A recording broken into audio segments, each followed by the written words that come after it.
Welcome back to another episode of TV Toastmasters. My name is Phyllis Harmon, and I am your host tonight, and with me is Susan Bender Phelps. Susan has a very interesting story to tell. She is the president of the Friends of Washington County Kids. Yes. Welcome, Susan. Thank you. The Friends of Washington County Kids is literally a brand new organization. We have been created to support another nonprofit called Washington County Kids that I've been volunteering for almost 10 years now. Oh my. And before that, I served on the Washington County Commission for Children and Families. And before that, I was a fundraiser for Tualatin Hills Park and Recreation District, their foundation, to help them expand their programs for kids and families. And before that, I ran mentoring programs for at-risk middle school kids where I lived in New Mexico. My goodness, you've been doing this for over 20 years. Yeah, I started when I was 12. But making a difference with kids and families is my passion. It's my reason for being. There's no question about it. And when I moved to Oregon 17 years ago, so it's been more than 20 years, I volunteered to read grants for the Portland Children's Fund.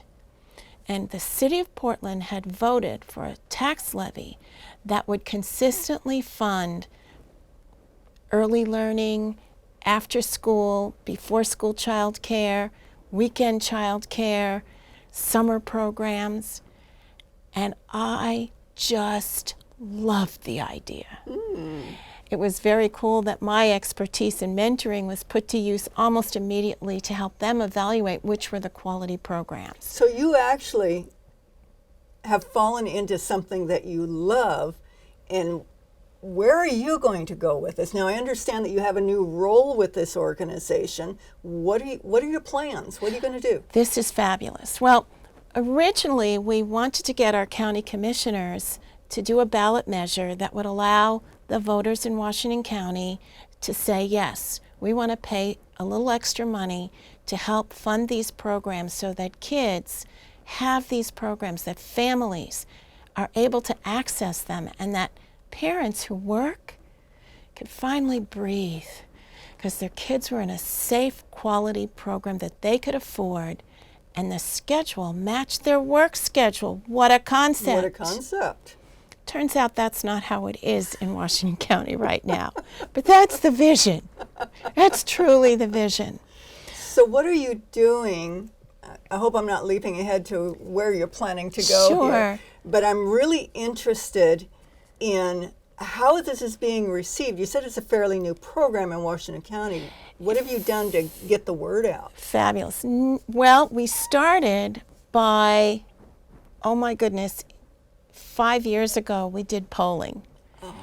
And we had a grant from Meyer Memorial Trust, which allowed us to do that. We hired a pollster, we crafted our questions, and we found out that more than 53% of voters would vote yes on the initiative without any prior knowledge about the program, without any promotion, without any PR, so to speak. Wow. And we thought, oh, wow, we have something. And the county commissioners at that time decided not to put it on the ballot.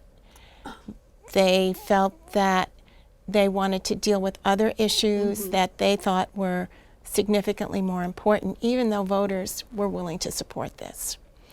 So we started looking for Plan B. And that came with the help of Senator Chuck Riley, who represents most of Hillsborough. And he created a piece of legislation that will allow any group in the state of Oregon to form what's known as a special district that serves children. It passed the Senate this session. It's before the House Committee on Human Services, and we get to testify and let them know why it should get released from the committee and put before the House for a full vote. If they pass it, the governor has promised to sign it. ballot. Oh, wow. So that'll be step one. Step two is then to see if the county commissioners, we have some new leadership there from the last time we went before them, and if they're willing, they can just put it on the ballot and people can vote for it. If they're not willing, and I hope they are, we can do a petition drive. And we need to get a minimum of 35,000 signatures in order to put it on the ballot. If we can get it on the ballot, it's our hope that we can ask the voters to approve 35 cents per every $1,000 of assessed value. If that passed, we would get $21 million a year every year to fund pre-kindergarten so that every kid in Washington County could start, or almost every kid, on an even footing. We would have money to help parents pay for before-school child care, after-school child care. We would have money to help expand summer programs. We would have money to expand enrichment programs for kids. And what we've learned is that when kids participate in these programs, they're more successful in life, they're more successful in school, they're more successful at home. And their parents can go to work knowing that their kids are in a safe place, getting programs that they're interested in, that excite them, that not only give them a place to play and someone to make sure they're safe, but teach them. One of the things we learned, especially about low-income kids in Washington County, they leave school in they leave school in June with a knowledge level. By the time the September school season starts, most of them have lost more than a quarter of what they learned. It's gone if they're not in a program. But if they're in a summer program that we call summer gap programs, not only do they retain, but often they surpass and start school even at a higher level than where they left it. That is such an awesome idea. I could just see that, because we know that even in somebody goes to a class that they lose so much of what they learned just several days later. So if you could keep that knowledge string, as it were, going, I could see where that would really be attractive to the parents. So and we have programs that actually do that. The Really? Boys and Girls Club in Hillsborough, they do that program. They have their statistics, plus all the Boys and Girls Clubs in the nation do this. And the results have been outstanding. But they have limits. They only have that one building. They don't have enough funds to expand it into other cities right here in Washington County. We could have more children participating and more children ready to start school in September, right where they were when they left in June, or even ahead. What a difference that would make. it really would. I can see that as having so much value. So my mind as a prior employer goes to, that's great. We're assuming that it gets on the ballot, you're overwhelmingly approved, and now you have to staff up. So you're going to need people who can run these programs. I see that. And are there enough volunteers in the world to do what you want to do? Probably not, and that's okay. The way that we have modeled this is, once the special district is created, there will actually be an elected board. So the voters actually will get to choose the people who then will review the programs, review the grant proposals that they submit, and then choose which programs get the funding. Once these tried and true tested programs expand, and expansion could look like many things. We have waiting lists for almost every program in Washington County right now. If all we could do was expand what they're able to offer, that would make a huge difference. Another model we've looked at is very cool. It would be to work with the school districts to create one school in each community to be sort of the center for these programs after school. Mm-hmm. And for $140,000 a year, you could serve almost every child in that school's service area. That is so fascinating. I think we need to take a break for a minute, but when we come back, I'd like to continue to explore this. Absolutely. You with me on that? I am. All right. Let's take that break and we'll be right back. Thanks, Phyllis. Welcome to an opportunity to take the next step of your professional speaking journey. I want you to be honest with yourself. Have you ever wished you were a star in a television show? Or at an event where the media is interviewing bystanders and you are wanting to be picked to give your opinion of the event? Or even in the smallest sense, you're at a sports game and secretly hope that your smiling face would appear on that big jumbo screen TV. But the jumbo screen always finds the fans with the painted faces. And you think to yourself, maybe next time. Well, what if I can offer you a chance to be on TV? Would you take it? That is what I want to offer you now. I'm Dottie Love, Associate TV Producer and Director. Toastmasters International is one of the largest organizations whose mission is to help improve your speaking skills. And District 7 is expanding your opportunities to do speaking via television.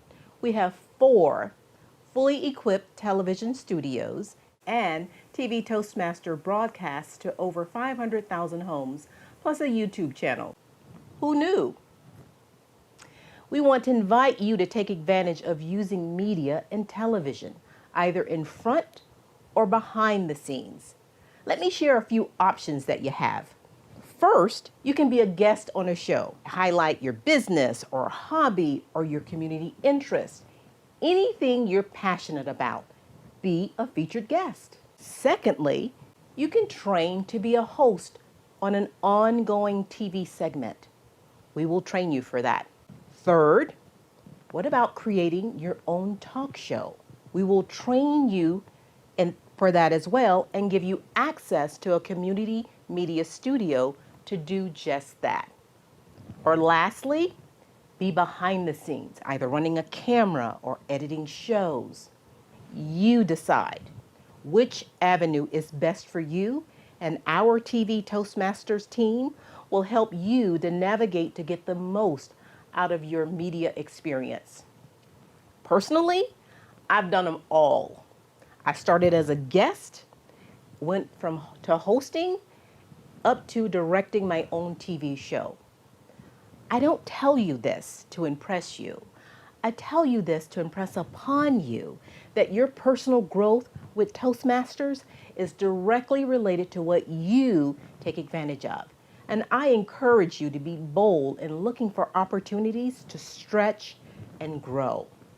If this intrigues you, or if you have club members who you think that might be interested in this, please contact us here at TV Toastmasters. I'm Dottie Love, and you can reach me or any of us in the TV Toastmasters family at the contact information at the bottom of the screen. You can also find us on the web. Our website is 7512.toastmastersclub.org. Welcome back. I'm Phyllis Harmon, and I am interviewing Susan Bender Phelps, who is the president of the Friends of Washington County Kids. Sounds like a really excellent program. It's halfway through our Senate, past the Senate, on its way to the House. And let's dive back in. Welcome back, Susan. Thank you. So we've been talking about the possibilities. Exactly. And if that doesn't excite you, if you have children and grandchildren, then you already know what families are dealing with. I know so many grandmas who are the person who have to pick their kids up from programs so their kids don't have to leave work to pick the grandchildren up or their own children up. And that's huge. Yesterday I did something with someone who said, I had to tell my son he had to leave work and pick up my grandson because I had to come here. Right? Yeah. You have we were funded to do focus groups, and we found out that the number one problem that parents face, no matter where they are on the economic spectrum, so whether they are low income, middle income, upper middle income, it's all about scheduling. Can I get to work and get my kid to these programs? Can I get my kid from school to these programs? Which also involves transportation. It's also about interest. You can find a program for your kid, but it may not be one that they're interested in or that excites them or keeps them happy, in which case you have an unhappy child in a program that's the only choice they have because of where they live. We met one family. He worked for a company like Intel, Nike, that level, and so did his wife. They have 3 children. They were sending their children to an after-school program through Conestoga, which is part of THPRD. It's a fabulous program. They pick your children up from school, take them, and then you pick them up when the program's over and you're done with work.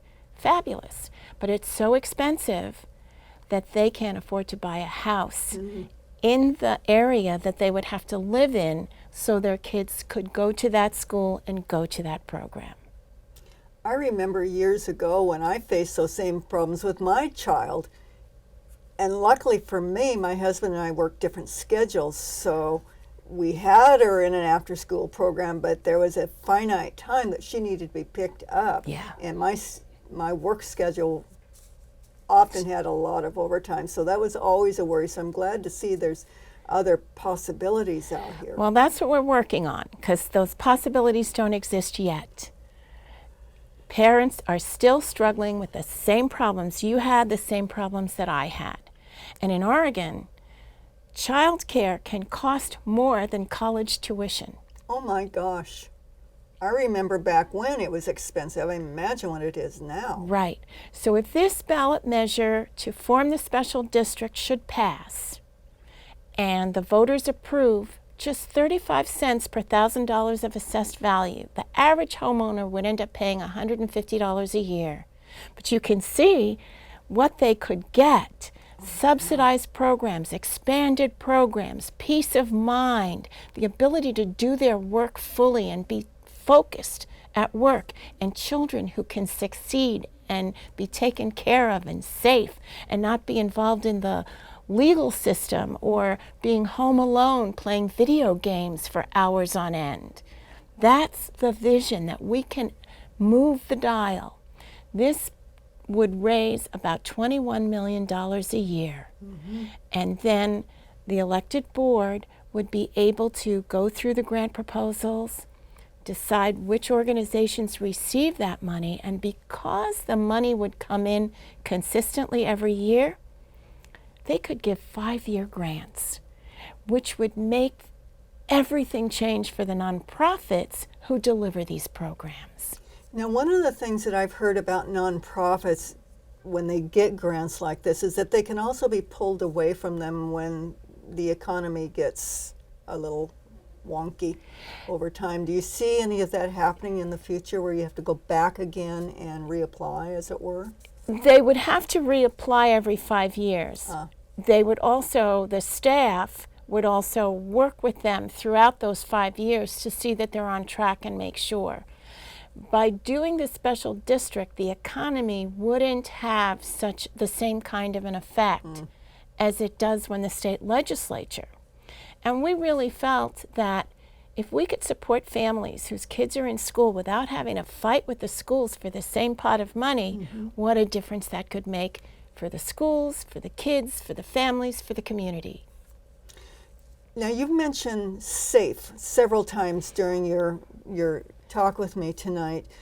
Do you have any statistics that support how going into a program like this, obviously it sounds like they would be safer than being out there on their own, but I see that that might be a selling point to our legislatures, say, if they're a little reluctant to I'm pass certainly this? hoping that it is. Now, aren't you going down to talk to them sometime soon? Tomorrow. Oh my goodness. Yes, our hearing for the House committee is tomorrow, and if they pass it out of committee and the House votes on it, the governor has promised to sign it, and then we have to do our work with the county commissioners to get it on the ballot or start our petition drive. It's possible we could end up on the ballot as early as May 2020. Oh, wow. Possibly November 2020. But if we have to collect 35,000 signatures, really you need more so that you make sure you have 35 good ones, then that could take us a while because we're all volunteers. Sure. And we have to raise the money to pay if we're going to help staff an effort to do that. So it might run into 2021. But I have to tell you, I've been working on this project since I came to Oregon. Once I found out, 17 years. Oh my goodness. I have been trying to make this happen. This is the closest we've ever been. Oh, heavens. And it would make such a difference for working parents, for kids. One of my favorite stories is about the Boys and Girls Club in Hillsborough. A little boy who had been to one of their programs had a homework assignment, and he needed a glue stick, and they didn't have one at his house. So he walked 2 miles to the Hillsborough Boys and Girls Club and asked if he could borrow the glue stick so he could do his homework. And they gave it to him. And he walked home, did his homework, walked back, and gave back the glue stick, and then went home again so he could get his homework done because he knew they would have it. He also knew how to get there. But he's one of those kids who had the advantage of living close enough, and that's not very close for a kid that age. So you have to know, some of the rural parts of Washington County, kids can't even do that. We have a real opportunity to move the dial, help families succeed, help kids succeed, both while they're still kids, but then later in life. The skills they learn, the social skills, the opportunities to try new things that they don't ordinarily get. And with budget cuts, there's no more field trips. There's an awful lot of things that schools used to do that they can't anymore. Well, I think this is such a, and I keep saying this is such an awesome effort that you guys are doing. If we could take our children and keep them engaged and keep them off the streets, not only would they be safer, but they would be continuing that education piece that they started during the school year. But think about the extra skill sets they could gain, not only in how to deal with their peers and older kids, and get them off the games. Wouldn't that be cool? Wouldn't it be? And we could even expand to where right now most of the programs serve elementary school, preschool, and middle school. High school kids, unless they're involved in sports, there's not a whole lot for them. We could even expand that and make a difference with high school kids. Oh, yes. Prepare them for the world of work in a way that their normal courses don't. Learn other skills. You could even, I was a camp counselor when I was in high school, serving young kids in summer programs. No accident I'm here today. No accident that I was lucky enough to live in a community where I had those programs for my child. Now I have grandkids, and I'm thrilled that what I'm doing here could make a difference for my grandkids and everybody else's. Well, and our future leaders need to be mentored and coached. They need to know what they need to know. And sitting at home, they're just not going to get it unless they get it off the TV. And, that's a fool's bet. And these children are the future workers of Washington County. Yeah, they are. If we can keep them engaged in the community, when they go to college, they will come back if those opportunities are here. If their children will be able to have these programs, of course they'll come back. Who wouldn't? Yeah, exactly. So we've got about 2 minutes left. I really want to know what the residents of Washington County can do to help move this movement forward. Fabulous. So very shortly, I literally just registered with the Secretary of State today. We will be able to accept donations for the campaign. When you see the campaign on the ballot, you can vote for it. If you want to volunteer to help us get out the vote, you will be able to do that. Right now, I don't have a website for Friends of, but we have one for WashingtonCountyKids.com. Yes, we're .com. And you can go there, you can find us on Facebook, you can sign up to be on our mailing list so you can hear about everything that's happening as it's happening. We will keep you posted. Once we get this approved, we can then move into the campaign stage. But even if it isn't approved, I hope that doesn't happen. We will be working on Plan C. You can count on it. And if this is something that excites you, that touches your heart, that lights your fire, please get in touch with us. We need more people to help us get this done, no matter what the next steps are. Thank you, Susan. This has been fascinating. It's a movement that we should all get behind. It is about our kids, after all, and their welfare. So please follow Susan's advice and get behind this movement, and our kids will be better served. Thanks again for tuning in to TV Toastmasters. See you next time. Hi, I'm Eric Bergman. As a member of TV Toastmasters, I get to learn all about video production, running a TV show. Plus, I get to be on camera interviewing really fascinating Toastmasters who share their stories about their hobbies, their activities, and how they benefit our community. I also get to bring in members of my home Toastmasters club. We toasted in Lake Oswego. They get to tell their stories and build their communication skills. We're bringing a voice for District 7 Toastmasters here in Oregon and Southwest Washington to a TV audience. And TV Toastmasters is a great way to learn how to spread your message and share your stories with a wider audience.